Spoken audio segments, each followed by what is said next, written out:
আসসালামু আলাইকুম। Welcome to স্বাধীন মিডিয়া। কথা বলবো প্রিন্স সিনেমা কেন দর্শকদের মন ভরাতে পারলো না।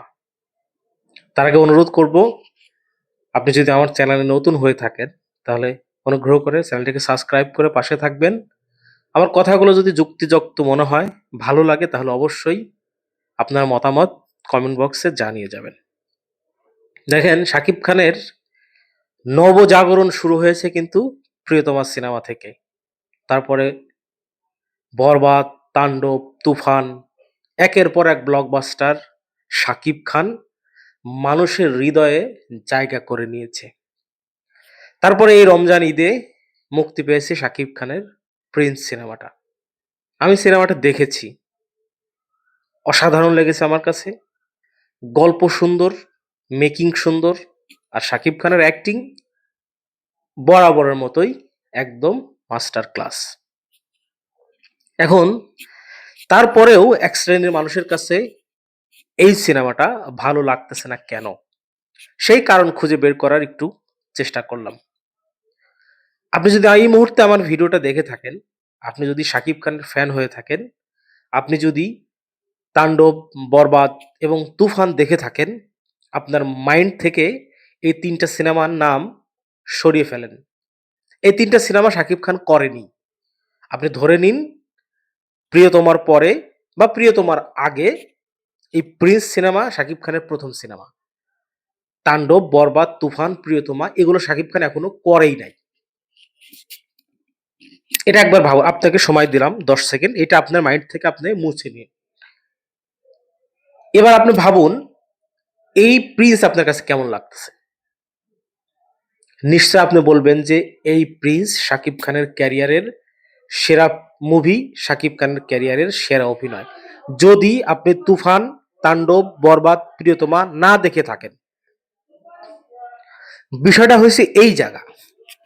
আপনি পরপর যদি ভালো কিছু দর্শকদের উপহার দিতে থাকেন, তাও সেটা ইন্ডাস্ট্রি হিটের মতো সিনেমা, তারপরে এসে প্রিন্স আপনার কাছে ভালো নাও লাগতে পারে।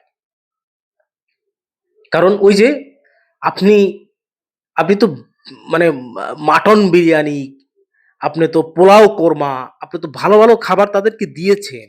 এখন যদি আপনি মানে আলু সিদ্ধ দিয়ে ভাত দেন, সেটা তো আপনার কাছে ভালো লাগবে না ভাই। তার মানে এটা না যে প্রিন্স সিনেমাটা খারাপ হয়েছে। আমি তো আপনাদেরকে বুঝানোর স্বার্থে বললামই যে আপনি যদি তাণ্ডব, বরবাদ, তুফান না দেখে থাকেন, তাহলে প্রিন্স সিনেমাটা দেখে আপনার কাছে মনে হবে শাকিব খানের ক্যারিয়ারের সেরা সিনেমা। শাকিব খানের ক্যারিয়ারের সেরা অভিনয় করছে এই প্রিন্স মুভিতে। কিন্তু প্রবলেম হয়েছে, এর আগে তো আপনি তুফান দেখেছেন, এর আগে তো আপনি বরবাদ দেখেছেন, এর আগে তো আপনি তাণ্ডব দেখেছেন। সেটা দেখার পরে এইটা আপনার কাছে একটু কম খারাপ, কম ভালো লাগবে। এটাই কিন্তু স্বাভাবিক। এবং আমি যখন সিনেমাটা দেখেছি, আমার কাছে মনে হয়েছে যে বরবাদের তুলনায় এটা একটু আমার কাছে শেকি মনে হয়েছে। সিনেমাটা ভালো হয়েছে। প্রিন্স সিনেমাটা আমি বলতে পারি যে এই ঈদে আরো যে সিনেমাগুলো নিয়ে আলোচনা হচ্ছে, রাক্ষস, তারপরে দম, আরো যে সিনেমাগুলো আছে, সেই সিনেমাগুলোর তুলনায় প্রিন্স অসাধারণ। আপনি যদি বরবাদের সাথে কম্পেয়ার করতে চান, সেখানে আপনার মনে হবে যে না, এটা বরবাদের সাথে পারতেছে না। এটাই হচ্ছে সমস্যা। আর এই কারণেই এক শ্রেণীর দর্শকদের কাছে প্রিন্স ভালো লাগে নাই। কারণ তারা বরবাদ দেখেছে, তারা তাণ্ডব দেখেছে। সেটা দেখার পরে প্রিন্স তাদের কাছে ভালো লাগতেছে না। অ্যাকচুয়ালি প্রিন্স সিনেমাটা ভালো একটা সিনেমা। প্রিন্স সিনেমার মেকিং, সাকিবের অ্যাক্টিং সবকিছু একদম পারফেক্ট।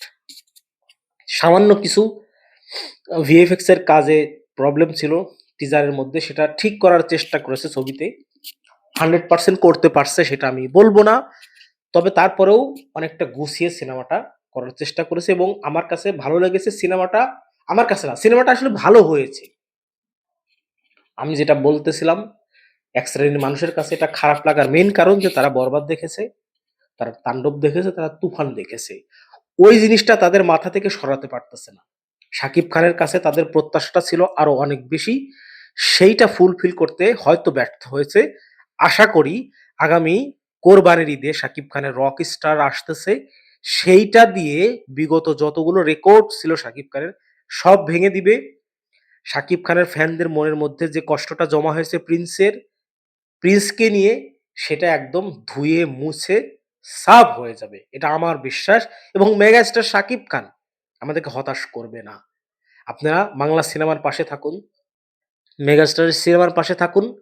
সামান্য ভাল জিনিস যেটা হয়েছে সেটা শাকিব খানের ফ্যান হিসেবে আপনি ক্ষমা করতেই পারেন। ধন্যবাদ, ভালো থাকবেন।